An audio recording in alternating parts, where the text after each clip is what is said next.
नमस्कार, मी doctor Shruti. Welcome back to our channel. आज आपण बघणार आहोत कोरडा खोकला आणि त्याचे घरगुती आयुर्वेदिक उपचार. तर कोरडा खोकला हा कशामुळे येतो हा खूप महत्त्वाचा प्रश्न. तर कोरडा खोकला येण्याची सध्याची 3 प्रमुख कारणे आहेत. तर पहिलं म्हणजे अपानाचा वेग व्यवस्थित न होणे. अपानाचा वेग म्हणजे काय? तर मलमूत्र त्याग ह्यांचा जर व्यवस्थित होत नसेल, त्याच्यात काही ऑब्स्ट्रक्शन असेल, तर तो जो अपान वायू आहे ज्याच्यामुळे हा जो मलमूत्राचा त्याग व्यवस्थित होणार आहे, तो जेव्हा ऊर्ध्वगामी होतो, वरच्या दिशेने पुन्हा तो जातो, तेव्हा तुमचा अपान वायू ऊर्ध्वगामी झाल्यावरती तुम्हाला खोकल्याची ढास यायला लागते. तर बऱ्याच लोकांना खूप खोकल्यानंतर थोडासा कफ पडणं किंवा रात्री खोकल्याची ढास खूप जोराजोरानं येणं आणि छातीत दुखायला लागणं, त्रास होणं, खोकला काढताना छाती भरून येणं, या गोष्टी आपल्याला कोरड्या खोकल्यामध्ये दिसतात. तर दुसरं कारण, मुळातच जर तुम्ही तब्येतीने बारीक असाल आणि त्याच्यात तुम्ही वृक्ष अन्नाचं सेवन करत असाल, तर आत्ताचं वृक्ष अन्न म्हणजे काय?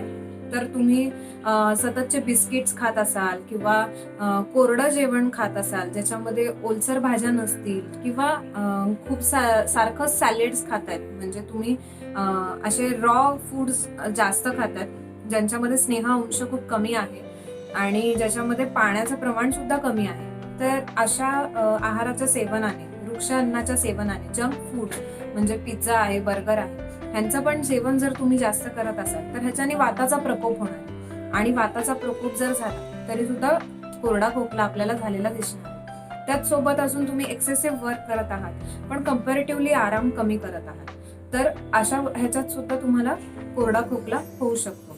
थर्ड थिंग काय आहे की आता कोरोना व्हायरसमध्ये आपल्याला कोरडा खोकला पाहायला मिळतो. तर कोरोना व्हायरसचं जे इन्फेक्शन आहे त्याच्यामध्ये सुद्धा हेच पाहायला मिळतं की खूप खोकल्यानंतर थोडासा कफ जाणवतो. तर कोरड्या खोकल्यासाठी तुम्ही आता घरगुती उपाय जे करणार आहात, अत्यंत सोपी पद्धत आहे. फक्त 3 गोष्टी आपल्याला लागणार आहेत. त्यातली सगळ्यात पहिली गोष्ट म्हणजे सुंठ पावडर. तर सुंठ पावडर आयुर्वेदात त्याला विश्वभैषज असं म्हणतात. विश्वभैषज का बरं म्हणतात? कारण की आपल्या शरीरात जे काही आजार आहेत, तर प्रत्येक आजारात कुठल्या ना कुठल्या रूपात सुंठ ही वापरली जाऊ शकते. म्हणूनच आजीबाईच्या बटव्यामध्ये पूर्वी सुंठपूड असायची. तर आपण सुद्धा ही सुंठपूड आपल्या घरी कायम ठेवावी, जेणेकरून कुठला ना कुठला आजार जरी झाला तरी त्याच्यात सुंठ आपल्याला वापरता येईल. तर त्यासाठी आपल्याला सुंठीसोबत अजून दुसरी गोष्ट लागणार आहे, ती म्हणजे गूळ. तर मी रेकमेंड करेन की सेंद्रिय गुळाचा वापर करा, ज्याच्यावरती केमिकल प्रोसेस नाही झालेली अशा गुळाचा तुम्ही वापर करा. आणि सुंठीसोबत आपल्याला गूळ आणि त्याच्यासोबत तिसरी गोष्ट म्हणजे तिळाचं तेल. तिळाचं तेल हे वातासाठीचं प्रमुख औषध आहे. तर कोरडा खोकला असेल किंवा वाताचे कुठलेही आजार असतील तर त्यांच्यासाठी तिळाचं तेल हे श्रेष्ठ सांगितलेलं आहे आयुर्वेदाने. तर आपल्याला ह्या 3 गोष्टी लागणार आहेत. तर ते कसं बनवायचं हे आता आपण बघू. तर सुंठ पावडर घ्यायची.